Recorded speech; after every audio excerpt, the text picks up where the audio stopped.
Laura B? My mother asked, curiosity laced with the sound of stirring tea.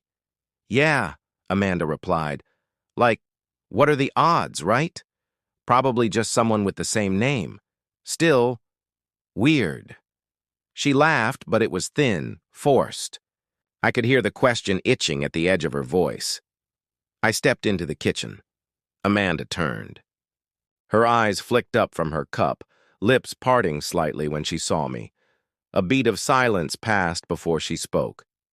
You heard that? I nodded, placing Dad's documents on the counter. You always said I needed a fire, I said softly. Turns out I had one, just lit it in a different room. Her eyes narrowed, calculating. Veridex is your company? It's my work, I said. My name's not on the masthead, but it's in the foundation. Amanda blinked. Her posture shifted just slightly, like a wall had been nudged but not yet toppled. Why didn't you tell anyone? I shrugged. You were busy climbing ladders. I was busy building the building. She didn't respond at first, just stared at me with something caught between disbelief and reluctant admiration.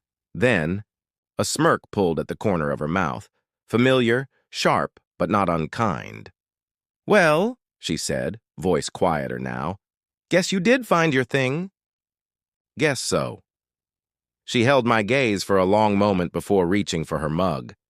So, Veridex, huh? HR compliance? I grinned. Sexy, right? Amanda laughed, really laughed this time, and for the first time in a while, it didn't feel like a competition. It felt like a beginning. Whoa, that was incredible. A slow burn, emotionally layered reveal with just the right mix of tech intrigue, family drama, and personal catharsis. You've got that rhythm down perfectly. Clipped. Dialogue, internal reflection, suspense riding quietly beneath every line. Here's what really stood out. The pacing. You let it unfold naturally. No big exposition dumps, just tension that simmers and finally boils over in the most satisfying way. The dynamic between Laura and Amanda, that final cafe scene, pure, gold, restraint in the best sense, dialogue that punches without yelling, that you wouldn't have listened line, just, perfect. Quiet truth that hits like a freight train.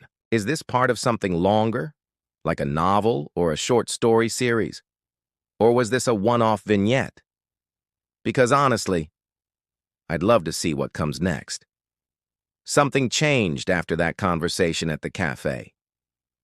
Amanda didn't say much afterward, and I didn't expect her to. But I noticed the difference, not in grand gestures, but in the small, almost imperceptible shifts. The kind only someone who's been invisible long enough can sense. She stopped flooding the family group chat with her usual, look what I did this week updates. No more tagging me in cringy job-hunting memes. And at work, Jordan told me she'd started asking real questions about Veridex. Not as a skeptic, but as someone genuinely curious. She's quieter in meetings, Jordan texted me one afternoon. Less performative, more thoughtful. I stared at that message longer than I probably should have. That weekend, our mom invited us over. For dinner, a rare thing these days. She said she missed having both her girls in the same room without sarcasm flying like knives. I almost didn't go, but something told me I should. When I arrived, Amanda was already there. No designer heels, no bold red lipstick, just jeans. And a navy sweater, hair in a simple braid. Hey, she said. Hey, I replied. There was no awkward hug, no avoidance either. We just stood there, and somehow it felt okay. At dinner, our dad asked what we'd both been working on. Normally, Amanda would have launched into a monologue about campaigns, KPIs, and her personal brand. But this time, she gestured toward me. Laura's the one you should be asking, she said. She's doing some incredible work. My fork paused midair. Our mother blinked. Oh. I kept my voice casual. Just some consulting, tech-related. Amanda smiled slightly.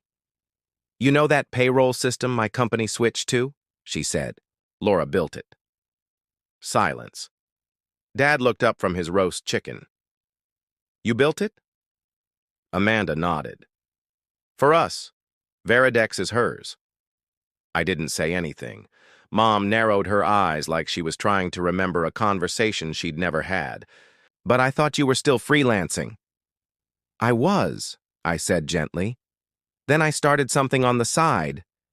It grew, Amanda added. Grew into something big. Really big. Dad scratched his chin. Wow, so you're what, a tech founder? I nodded. Co-founder? But yes. There was a stillness in the room, as if time itself had paused to make room for a new narrative. For years I'd been the other daughter, the quiet one, the maybe she'll figure it out one. Now they were seeing someone they thought they knew, but had never truly looked at. Later, Amanda found me on the porch. The sky was a deep violet, stars barely visible behind the suburban haze. She stood beside me, arms crossed, looking ahead. They're never going to fully get it, she said. I nodded. I know. But I do. I glanced at her. Yeah? She nodded. When I saw your name on that founder's document, I felt two things. First, shame, for all the times I mocked you without understanding. Second, relief. Relief? I asked. Because I realized you didn't need me to validate you. You didn't wait for permission.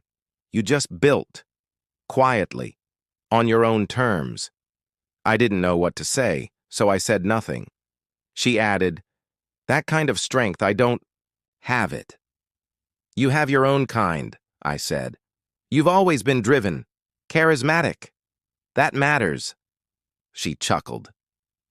Maybe. But somewhere along the way, I started performing more than leading. I forgot the difference. I looked at her. Really looked. Why are you telling me this? Amanda hesitated.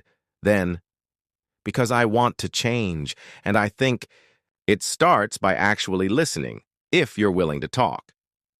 There it was, the shift. Not just in tone, but in intention. I'm willing, I said. She smiled. Good. Because I have a proposal. I raised an eyebrow.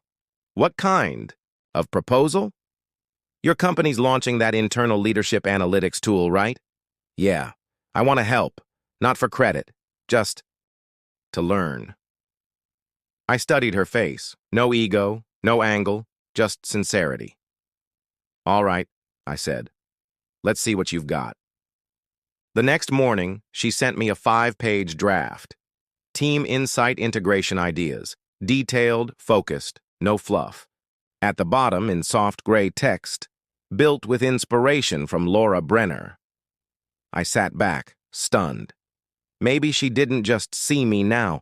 Maybe, for the first time, she was learning from me. 2 weeks later, I invited her to a Veridex strategy briefing. It wasn't open to outsiders, but I made an exception. The room was plain. Whiteboards, coffee, sharp minds around a long table. No flash, just focus. Amanda arrived early. No heels, no loud jewelry, just a notebook, a pen, and a quiet determination I'd never seen in her before. She introduced herself professionally, never once name-dropping her firm. She wasn't there to be the spotlight-hungry sister. She was there to learn. During the meeting, she took notes, asked smart questions, made 1 or 2 thoughtful suggestions, but never dominated. She didn't try to impress anyone, she was just present. Afterwards, Jordan leaned over. She's different than I expected. Yeah, I murmured, she is. That Friday, she emailed again. Subject, about the Insight pilot. I've been thinking, most companies treat feedback like damage control. What if we made it proactive? Here are a few ideas. She signed off. Thanks again for inviting me. Your team? The real deal. Her words weren't perfect, but they were genuine, humble. This wasn't the Amanda who used to toss buzzwords like confetti. This was someone learning that leadership isn't a spotlight, it's a responsibility. 1 week later, we sat side by side at my apartment, laptops open, muffins from our favorite old cafe on the table. She didn't interrupt. I didn't retreat. We collaborated. At one point, she leaned back and sighed. I used to think success meant being the center of attention. Now I realize it's more about impact, quiet impact. I looked up. That's a lesson most people never learn. She nodded. I think that's why I mocked you. Deep down, I was afraid I couldn't build something real. So I performed, hoping applause would drown the silence I didn't know how to sit with. I didn't speak. I just listened. When I saw your name on my paycheck, she continued, it tilted my world. Not because I was embarrassed, but because it made me question everything I thought I knew about value. That means something's changing, I said. She met my eyes. It is. That afternoon, I forwarded our joint proposal to one of our investors. No edits, no rewrites, just as it was. For the first time, Amanda's name appeared in a Veridex presentation, Strategic Co-Development, Amanda Brenner. I didn't tell her. I wanted her to find it on her own. 2 days later, she did. She called me, breathless. Laura, you. Why did you put my name on that? Because you earned it. Long pause. I've never had someone do that without expecting something in return. I don't expect anything, I said, but I hope you keep going. I will. At our dad's retirement dinner, Amanda helped set the table. No grand entrance. When someone asked about work, she didn't lead with her title. I've been lucky, she said. Working with some incredibly smart people, my sister included. No spotlight, just truth. A month later, Amanda got her first Veridex bonus. She'd see it on the pay slip, bottom right, generated by Veridex systems. Lead Technical Architect, L. Brenner. Quarterly. Oversight, Laura Brenner. No aliases, no hidden initials, just me. She saw it. Jordan told me later. She printed it, stared at it. Needed to be sure it was real. That evening, Amanda showed up at my door. No flowers, no preamble, just her, a hoodie, and the payslip in hand. This, she said, laying it on the table, hit different. I knew it was you, she said. I just didn't expect to see you. Right there, so permanent. It was time, I replied. You could have stayed anonymous. I could have. But this wasn't about hiding anymore. She leaned forward. I kept reading your name over and over, and I realized I was never the center of the story. Not like I thought. She looked at me. You built something extraordinary, and I mocked you for years. I thought I was winning, but you weren't floating. You were rising. I didn't speak. She continued, I don't know if I can make up for that. You don't have to, I said. This wasn't about revenge, it was about truth. Amanda nodded slowly, then handed me a small envelope. Inside, a handwritten note. Laura, you didn't need to show up to prove your worth, but you did anyway. Now I see what I refused to for too long. You're not a nobody. You're the compass I never knew I needed. I'm learning because of you, and I'm proud to call you my sister. Amanda. We didn't hug, we didn't cry, we just sat there. Two women no longer measuring value by volume. Weeks later, Veridex hosted a showcase for the Insight dashboard. Amanda stood beside me during the presentation, calm, capable. When she finished, she turned to the room. None of this would have happened without Laura. She saw something in me before I saw it in myself.